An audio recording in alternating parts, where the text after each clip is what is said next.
This is the very first clip shearing, lamb shearing, yearling shearing of the very first Valet Black Nose Cross F1 baby born in the United States. Is that this bunch here? Yep. This was the first shearing of the first lamb that was old enough to shear from the first round of imported genetics. And I was lucky enough to be on my mother's farm last summer when she sheared. I helped her scour it, and then I dyed a portion of the fleece to be this purple because I was going through an ultraviolet. It was when Pantone's ultraviolet was all the rage. So I did this, and it's been sitting in my stash since then.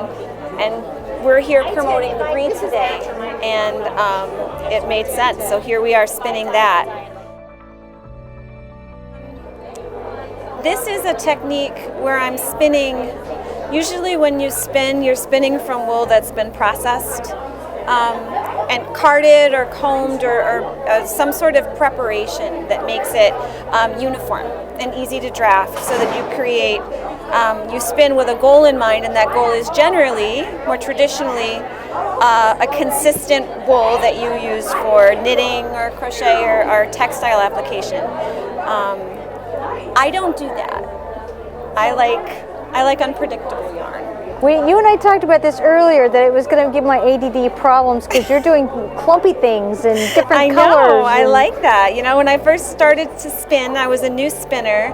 I went through that curve of, okay, it has to be perfect. It has to be straight. I'm going to make, the same yarn that I buy in the store, But the problem is I'm really not a knitter. I'm an abstract weaver and a felt artist, so I have no functional application for traditional yarn. So the longer I was doing this, the more I became just completely in love. I mean, look at that. With the texture and the grittiness. Yes, it's terrible. It's terrible. You're a punk rocker. You are a punk rocker? You're thinking it's two colors and it's different shapes. I know, it's chaos. It's chaos incarnate. The irony is that it's controlled chaos, which is actually one of my favorite hashtags. It's controlled chaos. I have a friend, Jeannie, that's going to take one look at that and say, oh, that is just the coolest thing ever. I think it's the coolest thing ever. You don't want to use too much of this in a piece of work. Most of my work is done in grayscale. Like I've been doing like a dark warp series where my weaving is done on a black warp with various shades of white and black and gray.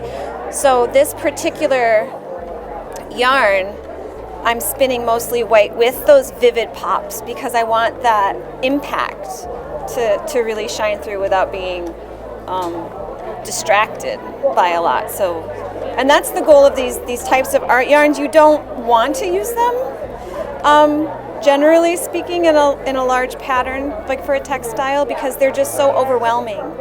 And also you don't want to dilute the impact. It's like, they're so vivid all on their own. You want to give them a simple palette so that they have a place to shine.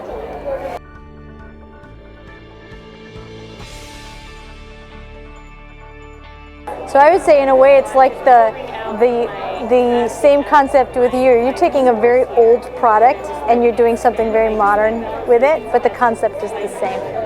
Yeah. And that's the beauty of seeing a resurgence in something. We've been doing this craft skill set for thousands and thousands of years. There's muscle memory buried down in here, and I'm a teaching artist. I teach workshops as well, and it's really funny to see people experience that, where they feel it and they comment on it like, oh my God, I know this feels really good. Why does this feel so good? It's because we've been doing this for thousands and thousands of years, the same process, just reinventing it to keep up with the technology of our time period. So it's really beautiful if you think about it from that coming through the ages, just in different forms.